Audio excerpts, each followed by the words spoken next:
1920 ගණන් වල මාල්බරෝ කියන සිගරට් එක. ඇත්තට මේ සිගරට් එක ප්ලෑන් කරේ ලේඩීස්ලාට. ඒකෙන් හින්දා තමයි එයාලගේ ෆිල්ටර් එක රෙඩ් කලර් එකෙන් තියුවේ. ඇයි මේ රෙඩ් කලර් කරේ? ගෑනුයාගේ ලිප්ස්ටික් පාරවල් පේන්නේ නැති වෙන්න. හැබැයි මතක තියාගන්න ඒක අතිශයින්ම අසාර්ථක කැම්පේන් එකක්. 1954 අවුරුද්දේ මේගොල්ලන් මේ ප්ලෑන් එක සම්පූර්ණයෙන්ම වෙනස් කරනවා. මෙන්න ටිස්ට් එක හදපු තැන. එයාලා වෙන ඉලක්කගත පාරිභෝගික කණ්ඩායමක් තෝරගන්නවා. කවුද? රළු, පරළු, පිරිමි අය. මේගොල්ල බ්‍රෑන්ඩ් ෆේස් එක බවට කවුබෝයිස්ලා පත් කරනවා.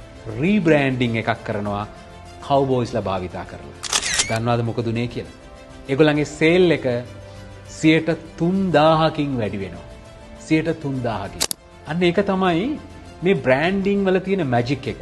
ඔයාගේ ඉලක්කගත පාරිභෝගික කණ්ඩායම හරියටම හඳුනගත්තේ නැත්නම් ඔයාගේ සේල් එකේ මැජික් එක ඔයාට කරන්න බෑ.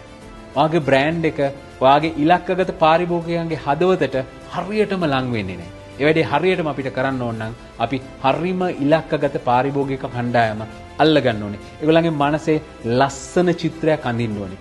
මොකද මේ මාල්බරෝලා කරපු දෙවෙනි කැම්පේන් එකෙන් රළු පරළු පිරිමි පෞරුෂයන් ඒගොල්ලන්ගේ මනසේ ඊටාම ගැඹුරින් තැම්පත් කරගත්තා. ඒකෙන් ඒගොල්ලන් බ්‍රෑන්ඩ් මැජික් එකක් කරනවා. බ්‍රෑන්ඩ් එක පරිහරණය කරන එක ඒගොල්ලන් ලයිෆ් ස්ටයිල් එකක් ෆලෝ කරනවා කියන හැඟීම ඒගොල්ලන්ට අරන් එනවා. ඒකෙන් හින්දා ඒගොල්ලෝ ඒක පාවිච්චි කරනවා. සමහර විට ඔබ ඉන්නේ වැරදි ඉලක්කගත පාරිභෝගික කණ්ඩායමේ වෙන්න ඇති.